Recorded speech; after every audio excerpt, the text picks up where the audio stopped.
Dans certaines maisons, les murs semblent respirer l'amour. Mais parfois, cet amour choisit son chemin, laissant derrière lui le silence et la blessure.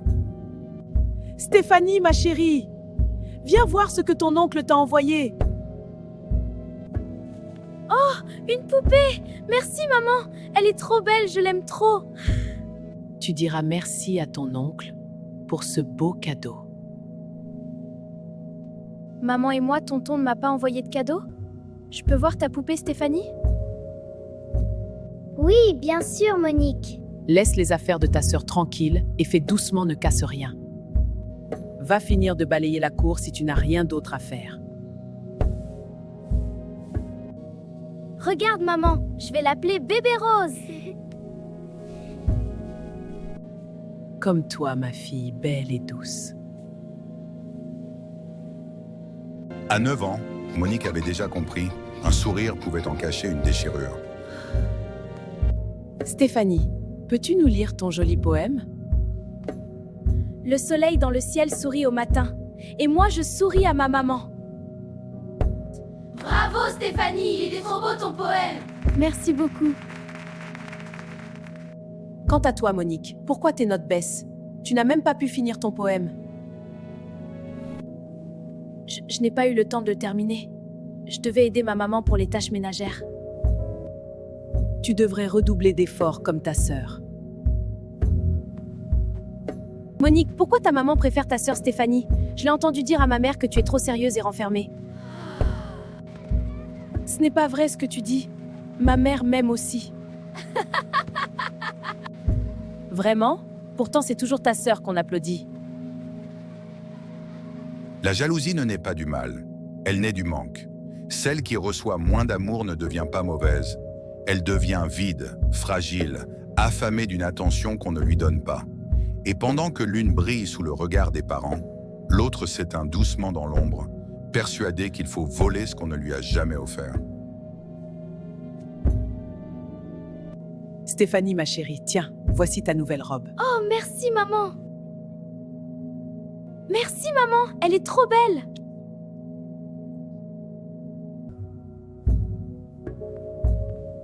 Et moi, maman? Tu porteras celle de l'année dernière. Elle te va encore. Laisse Monique tranquille, tu peux aussi lui coudre une belle robe. Elle aide déjà assez à la maison. Elle doit apprendre à se contenter, pas à réclamer. Elle apprenait à avaler les injustices comme on avale de l'eau amère, sans bruit. À force, cette amertume devint sa compagne, un poids discret dans sa poitrine. Et personne ne vit qu'à l'intérieur, la jalousie n'était qu'une forme maladroite de tristesse. Parfois, je n'ai qu'une envie, c'est que tu disparaisses, mais un jour, moi aussi, tu me regarderas. Stéphanie, mets ces boucles. Elles sont trop belles, elles t'iront bien. Moi aussi, je peux essayer? Non, va payer le vendeur. Ta sœur est jolie, hein? Elle va se marier vite. Vraiment? Peut-être que moi aussi un jour. Toi, tu fais trop sérieuse. Les hommes aiment les rieuses. Moi aussi, je peux être belle. Qu'est-ce que tu fais? Tu n'as pas osé? Ôte ça vite, ce n'est pas à toi. Ce soir-là, le sang qui coulait sur son oreille était comme le sang invisible qui coulait dans son cœur. Ce n'était pas la douleur physique qui la marqua, mais celle d'avoir compris, pour la première fois, que même l'amour d'une mère pouvait choisir un camp. Je suis nerveuse, grande sœur. Prie pour moi, s'il te plaît. Que Dieu te bénisse. Tu mérites le bonheur. Ou toi aussi, ma sœur, tu seras la prochaine.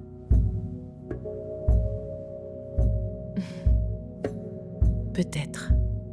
Quand Stéphanie s'en alla, elle emporta avec elle les dernières couleurs de Monique. La maison, autrefois pleine de rires et de disputes, sembla soudain trop grande, trop pâle. Et dans le silence des murs, Monique comprit qu'elle n'avait plus rien à envier, seulement un vide à apprivoiser. Ma chère sœur, mes filles grandissent si vite. Elles t'embrassent, on pense à toi tous les jours. Tu es sûr, si vous pensiez vraiment à moi, j'aurais un appel de vous plus souvent, pas des silences. La solitude creusait en elle un puits sans fond. Et au fond de ce puits, germait une idée. Pas une idée lumineuse, non, mais une graine sombre, née du silence et du manque. Une idée qui murmurait que peut-être, pour exister enfin, il faudrait briser quelque chose. Que veux-tu, madame? Je veux que celle qui m'a volé la lumière connaisse l'obscurité. L'obscurité a un prix. J'ai déjà tout payé par ma douleur, de mon enfance jusqu'aujourd'hui. Que voulez-vous faire et qu'avez-vous ramené? Je voudrais que les 4 filles de ma sœur soient aussi malheureuses que je l'ai été. Mais elles, contrairement à moi, le seront dans leur foyer. Une fois qu'elles auront mis ces bayas autour de leur taille, à chaque fois qu'elles tomberont enceintes, elles feront une fausse couche. Ces perles lieront la fécondité à la stérilité. Qu'elle soit mon offrande.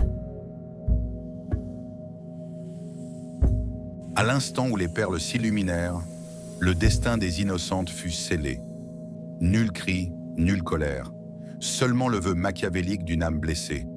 Ce que la douleur n'avait pu réparer, la vengeance l'accomplirait. Dans chaque foyer, derrière chaque sourire, le malheur viendrait s'asseoir à leur table.